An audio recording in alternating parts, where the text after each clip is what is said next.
Rituals are top tier. Hello guys and welcome back to another cold episode. On today's episode we are talking about Voiceless Voice, the newest top tier strategy that, yes, is in fact rituals. And yes, it's actually pretty good. Mostly due to the Skull Guardian, which we'll get into in a second. But yeah, all in all, this is a very fun strategy. It's a nice recursive deck that has a very distinct playstyle, utilizing things like the continuous traps and stuff like that to make a board that seems pretty easy to deal with, but in reality is a lot more difficult than you might imagine. So all in all, very fun strategy, and I have super enjoyed it. It's also pretty consistent, all things considered. It has lots of starters and many extenders as well, so it makes it fairly consistent and can play through multiple hand traps as well, which is nice. So there you go. However, I gotta get something out of the way right now at the top here. A lot of people have been like, wow, this deck's incredibly expensive. It's not really. It's not any more expensive than any of the other decks that we've had in the past, like, year in Yu-Gi-Oh! Master Duel. Like, look at Kashira. That one was way more expensive. Look at Tier Limit. Look at Branded. Look at all of those. Like, those are significantly more expensive because they were over multiple packs with many more URs, right? The difference is this all was in one pack, so it looked a lot worse than it actually was, but it's pretty similar. And in fact, it's actually cheaper than a lot of those other decks due to the fact that you are pulling everything from that one singular pack, which is pretty nice. You know, having everything just be available in the Wings of the Guardian is nice. Is it a bit more expensive than, like, one of the cheapest decks, like Tri Brigade? Yeah, of course. You know, it'd be nice if everything was Tri Brigade, and, you know, you only had to craft, like, 2 cards. That'd be nice. Obviously, that's not going to happen, but, yeah, it'd be much better, obviously. Yeah, there's that. The biggest thing is, like, I think people look at the extra deck and go, wow, I need all of these URs, and it's like, first of all, most of them are staples that you probably already have. Like, you probably already have an SP, you probably already have a Typhon, you probably already have an IP. That's basically it, right? Like, all of the rest of this stuff, besides maybe Herald and, like, Dynamondo, you don't realistically need, and maybe Link Karibo, you know? But yeah, for the most part, not really that big of a deal. Right. As for the main deck, again, mostly staples, and then the cards that you can actually just get from that one pack. Besides these 2 cards, which you can just craft fairly easily. It's just the 2 cards. And both of them are very important, and both of them I would highly suggest actually having. So, there's that. But yeah, let's just hop into the card by card and the explanation. I took this from a few of, like, TCG lists and just adapted the non-engine specifically to Master Duel. So there you go. But yeah, let's just quickly go through the card by card. Low, obviously we're playing 3 of this. We're playing 3 Diviner, we're playing 3 Saphira, and we're playing 3 Barrier. That's all the 3 ofs. And low is pretty simple. On summon, places a Voiceless Voice spell trap, continuous spell trap into face-up zones, so Barrier, Blessing, Radiant, just put it face-up. Pretty cool. On top of that, it can be used as the full tribute material for a ritual summon, and also it can special summon itself back if you perform a ritual summon. So, you know, you special summon a guy, you bring this guy back, and you're off to the races, which is very, very nice, right? And this gets you into Barrier, which is very useful. If low is on the field, light ritual if low and a light ritual is on the field, your cards can't be targeted, and ritual monsters have to be attacked instead of low, which is very, very nice. That means even if you have low, like, normal summoned, which this is going to help play around Maxi, but if you just, like, normal summon low and then, like, special summon Skull Guardian, they can't attack low. So there's that. That's pretty nice. But then on top of that, during the main phase, this searches a card, which is also very nice. And yeah, that's very useful. Now, what are you searching? You're searching Saphira, which discards a card, discards itself in order to send a ritual spell from your deck to the grave in order to add a light ritual from your deck to your hand, and then you can banish it in order to perform a ritual summon, which is very nice. And the ritual spell you're sending is Prayers, which basically just has the, I mean, it's a standard ritual spell. It does the ritual summoning, and then on top of that, you can, if a face-up light ritual is removed from the field via opponent's card effect, you can banish this card in order to special summon a Saravis or a Saphira or a Skull Guardian from your deck from your hand or deck, ignoring its summoning conditions, which is very nice. Getting a Saravis onto the field is very, very useful. Right, Diviner is literally just here to send Troios so that you can tribute the Diviner in order to special summon low. That's basically it, right? You could also potentially send other things like Herald or Entis, or even a low if you need to, for like level modulation and stuff like that. But that's basically it for the starters. What are we ultimately trying to put on the field is Skull Guardian. Skull Guardian becomes 4100 with low on the field or in the grave, and on top of that, if low is actually on the field, it has a negate, a very powerful negate. Better than Baron, right? And then on top of that, if it is ritual summoned, it adds a Voiceless Voice or a ritual monster from your deck to your hand, which is very useful. Adding a Saravis, adding a Odd Eyes Pendulum Graph, adding another Saravis, right? Adding low if you need to even. All very useful, all very helpful. So, yeah.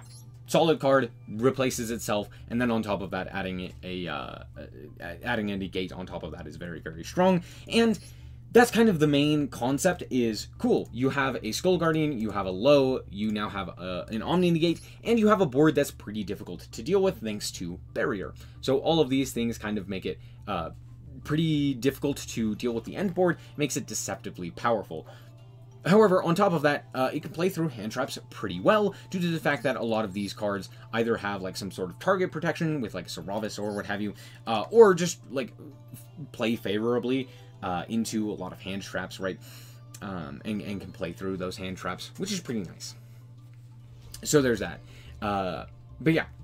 As for the other cards, we have this Saravis, which shuffles back 2 spells in order to special summon itself, and then if your opponent activates a card effect, you can special summon out one of your ritual monsters, either of these two, ignoring their summoning conditions, which is pretty nice. Now we have the other ritual, or the other Saravis, which is the ritual, which, when your opponent activates a card or effect that targets a monster, you can discard this to negate the activation, or on field, when your opponent special summons a monster, would special summon a monster, you can negate the summon by banishing it, which is very, very useful. You just return this guy to the hand, and bada bing, bada boom, the card is gone. And guess what? Neither of those have a once per turn, which means if you have a way of putting this guy, I don't know, say back into the hand via its own effect, and then ritual summoning it out with something like, I don't know, Blessing, you'd have 2 summon negates, which is very useful against Yubel. Hey, that's a really nice Phantom of Yubel. It'd be a shame if it wasn't on the field and was instead banished and never actually summoned. Yeah, it's pretty good. So, there you go. Speaking of Blessing, by the way, this card's very, very useful as well. You can target a Voiceless Voice card that is banished or in your grave, add it to your hand, and if a non-ritual monster is normal or special summoned, you can ritual summon a light ritual monster. Notably, this does say any non-ritual monster, which means if your opponent were to special or normal summon a monster, hey, you get a free ritual summon, which is very, very cool. So there's that. It also can't be destroyed by battle, which is cute.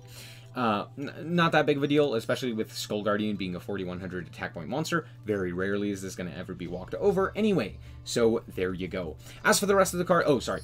We also have one more card, which is Radiance of the Voiceless Voice, which is pretty cool. During the main phase, you can either shuffle a light ritual or ritual spell into your deck from hand or grave in order to add or special summon a Voiceless Voice monster from your deck. Makes sense? Makes sense. This is a great way to put like Saravis onto the field by like shuffling back something that you had to use for material, like a pendulum graph or what have you, or just like you shuffle back the pendulum graph in order to special summon Saravis to get Saravis for Saravis. So, very cool. However, it does have a secondary effect which says target cards your opponent controls up to the number of light ritual monsters you control. Destroy both this card and as many targeted cards as possible. Makes sense. The secondary effect's nice. First effect is definitely... I would say the first effect is more important because the thing is your board oftentimes is pretty difficult to break anyway, so adding that recursion to potentially play through the opponent's board that they make is very useful. And as for the rest of the cards, pretty standard here. Triple Maxi, Triple Ash, the Double Called By, and the 1 Crossout. I'm also playing 1 Nibiru and 2 Triple Tack, as well as 2 Forbidden Droplet and 2 Infip. And that's basically it for the non-engine. The only other cards we're playing are 2 Pre-Prep and a Pot of Prosperity. You might be wondering why not 3 Pre-Prep. And the main reason for this is very simple, but you don't this honestly doesn't really do the full combo. It just puts Skull Guardian and Prayers into your hand. That's it. I guess technically you could also put Saravis into your hand, which is like useful. It's searching 2 cards, which is nice, but those 2 cards don't inherently do anything by themselves. You do have to have something else, so do keep that in mind. But yeah, that's basically it for the deck. The rest of the extra deck is pretty meh. SP Little Knight is nice. Dynamondo is nice. That's basically it. The rest is just kind of like situational. So that's it for the list. Let's hop into the replays and show you how this deck performed. All right, here we are going second.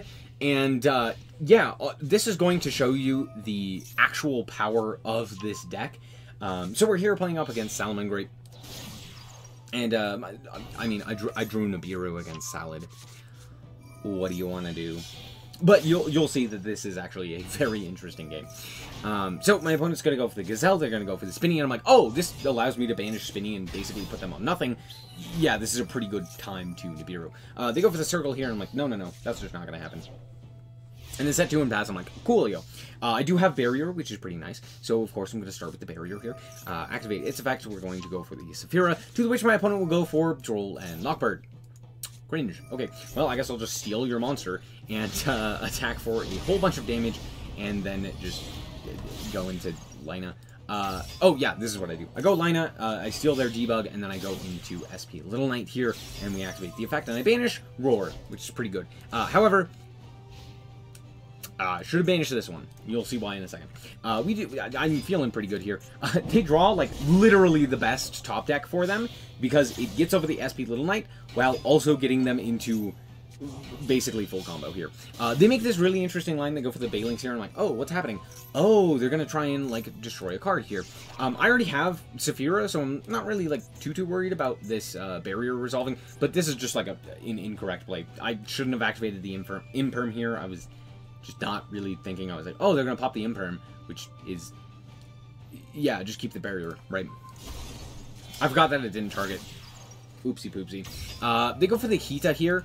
Pretty smart play. And into the Promethean Princess here. So they're going to go for the Promethean Princess, grab up the Gazelle. Gazelle is going to send the Weasel, and then they go into the Raging Phoenix here, which then allows them to bring out who is this? Yeah, Promethean Princess, and then relink into that Raging Phoenix again to get that search. They didn't. I don't know why. Like, this seems kind of like strange to me.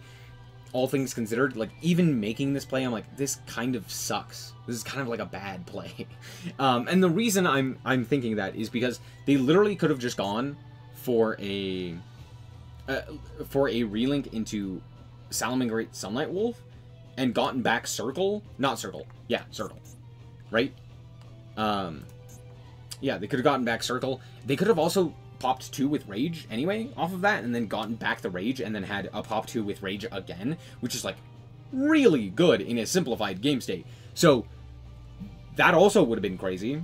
So yeah, this is just kind of like a weird play. I feel like they just thought that they had Roar, but obviously I banished it, so kind of an interesting choice. They end up picking an SP Little Knight, I'm like, yeah, that's fine. So yeah, there you go. All in all, though, I draw Skull Guardian. Not the greatest of draws, but that's okay. So we're going to send and draw and grab the second Skull Guardian, and then we're going to go for the Pot of Prosperity. We banish a whole bunch of cards, doesn't really matter. And we reveal kind of not much. I finally revealed Diviner on the 6th card, and I'm like, okay, Diviner's at least something. We're going to go for the Diviner Send Low, which is kind of interesting. But since we already have the Ritual Material and the Ritual Monster, we're going to go for the Skull Guardian here. So we go for the Skull Guardian, and Low brings itself back. My opponent's going to pop the Skull Guardian. Not really much I can do about that, but that's fine. We grab Saravis, and then we go for the Skull Guardian. We're also going to banish here, because my opponent popped my monster. So now we can just summon the Ritual Saravis, which is pretty cool. So there you go. We're going to put Blessing onto the field. I should have probably put the Trap here, realistically. I went for Blessing because at this point, it does make more sense for me to go for Blessing. And you'll see why I say at this point. But yeah, it makes more sense for me to go for the Blessing here. Anyway, I'm going to go for the Dynamondo here to shuffle away the Raging Phoenix, since they do have the Balinks. I didn't notice that they actually used the Balinks already, which is something of note. so I could have just walked over this. But, like, shuffling it away allows me to actually attack, which is pretty nice. So we go for the Skull Guardian here, and I shuffle away the field and just attack in for quite a bit of damage. Except, just kidding, because this guy comes down. So, first of all, my opponent puts Raging Phoenix onto the field. I'm like, okay, cool, I'll just go main 2. Not that big of a deal. And then my opponent goes, Nibiru. Wild. Okay. Now, I didn't have the negate, obviously, because Lo is in the grave instead of on the field. So there's that. But Diviner comes back. Now, realistically, maybe I should have sent, instead of sending a... I forgot what I even sent off of this guy. Maybe I should have sent a Trios Hierarchica, because then I could have tributed the Diviner that came back. But I'll be fine, trust. So my opponent just goes to battle here, and I'm like, okay. Alright, cool. Pass the turn. I draw for turn. It's the Roach. My opponent drops the Roach on me. I'm like, cool. I'm not really doing anything here. I'm going to go for the Blessing to grab up the Low here. But I know that this isn't really going to accomplish anything because of the SP Little Knight. I'm like, yep, away goes that guy. We're going to go for the Barrier. Barrier is going to grab up the Trap. And I just set the Trap. And at this point, with all 3 of these cards, this is like a very good position for me. Right, I drop my own Maxi. And we just go to the main phase. They go to the battle phase. I'm like, that's totally fine. I'm not dead, so I don't need to even activate this trap here. But obviously before they go to the go to the end phase, I do go for the search here with the Sphere. Draw Ash, sure, kind of funny. Now I do believe. Yeah, Saphira is activatable. But we go for the Low here. We also search out the Ritual Monster. And at this point, the game is over and my opponent realizes it. We get the search off of the Saphira. We also have the ability to Tribute Summon before they even get a guy onto my... Or go for the Ritual Summon before they even get a guy... before I even get a guy on the field, which means even if they do go for the SP, I could kind of just walk over them. Like, I literally... What I can do is I can go Saphira, right? Saphira send it to the graveyard, perform the Ritual Summon, sending the Low to the graveyard, and I don't even have to activate the Low effect. I can just put the guy on the field and activate no effects, and then walk into the SP, and they die. So, yeah, that game was over. Also, I could just put the Low onto the field, and then they banish, and then my guy comes back, and then they can't target me, and I just... How do you deal with the Omni Negate? So, yeah, there's a bunch of situations where it's just, like, pretty over for them. So, yeah, good game. Okay, but what do I do against Yubel? Well, here we are going second. Now, I did draw the Maxi, so I'm immediately going to fire that, of course. And, of course, my opponent has Gamma. So I'm getting hard punished here. But Deer Lantern, this hand is so good. It's so good, I can't express how good it is. It's just, I don't know what to say. I'll stick it out. You know, normally I'd be like, you got it. But my opponent does the dumbest thing I think I've ever seen. They normal summon Spirit of Yubel. Now, if you don't know, Spirit of Yubel has a little text that says, if this card is special summoned, you can add to your hand or set a spell trap that mentions Yubel. Now, notably, most cards have text that say, if this card is normal or special summoned. This doesn't have that text. It just says if it's special summoned. So this doesn't do anything. Smile. So they just make Almirage, and then out comes Magnemite. They're going to activate the effect of this. They're going to link off those two in order to go into the Muckracker. They're going to activate the effect of the Muckracker. To which I will say, no, I don't want that card on the field, because they could have gone for the Spirit of Yubel. And out comes this guy. Coolio. Also, Druid Swarm and just Bestials in general are pretty scary for me, so not great. We draw Barrier. Cute. We're going to start off here with the pre-prep and then go for the Droplet here, to the which my opponent will go for the Maxi, because of course. Anyway, I do end up negating the Phantom of Yubel. Just my best option here. We're going to grab up the Saphira here. We're going to activate the effect of the Saphira. We're going to dump the second Prayers in order to grab up Saravis. We're going to go for the Blessing here off of Low. Since we already have the Barrier, I like to go for the Blessing second. Some people like to go for the Trap. I don't know which one is better. I really have to test it a little bit more, but I have found that Blessing seems to be a little bit more impactful, specifically against Maxi, and against, like, the Maxi mechanic. So there's that. Low gets banished. Tragic. So I'm just going to search another low, and then, yeah, we're going to add back the second low, and then here, we'll just go for the ritual summon here. We're going to go for the Saravis here, and, yeah, just go to combat here. We're going to walk over the Phantom of Yubel, obviously, instead of the, Druidus Worm. That just doesn't seem very good. I did give my opponent 2 draws, so these are 2 unknowns, but we did know about the Druidus Worm in hand. So, there's that. All 3 of these cards, unknown. My opponent goes for the Samsara D Lotus. I'm like, that's A-okay. They're going to go for the Spirit of Yubel. They're going to go for Nightmare Pain. This is looking pretty bad. If this guy sticks around and they have 2 monsters, I die. 2 Yubel monsters, I die. So it's not looking great for me. However, we can potentially make this work. So my opponent goes for the Terror Incarnate. They're going to shuffle back 2, and I'm like, oh, fantastic. Out comes the Phantom of Yubel, to the which we will promptly negate that, right? So Saravis goes away. My opponent's going to attempt to go and do it again, and I'm like, oh, great, okay, fantastic. So I get rid of the Skull Guardian, because if it sticks around, again, I die. Can't have that. So, we're going to instead Ritual Summon out the Saravis in defense position. Out comes low as well. They are going to attempt to negate. It's not a negate, but it's a negate. Anyway, Special Summon out the Yubel. Go for the Yama. Now, notably, Yama, in theory, pretty good. Okay? Right? Does the full combo, you know, or it does like the Unchained stuff. But, keep in mind, all 3 Phantom of Yubels have been used. 1, 2, 3. And Saravis is on the field. This Link Summon now gets banished. It doesn't go to the grave. It gets banished.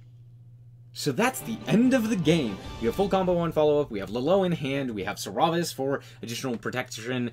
Even if they were to attack with the Bestial, it's not going to do anything. Well played. Good game.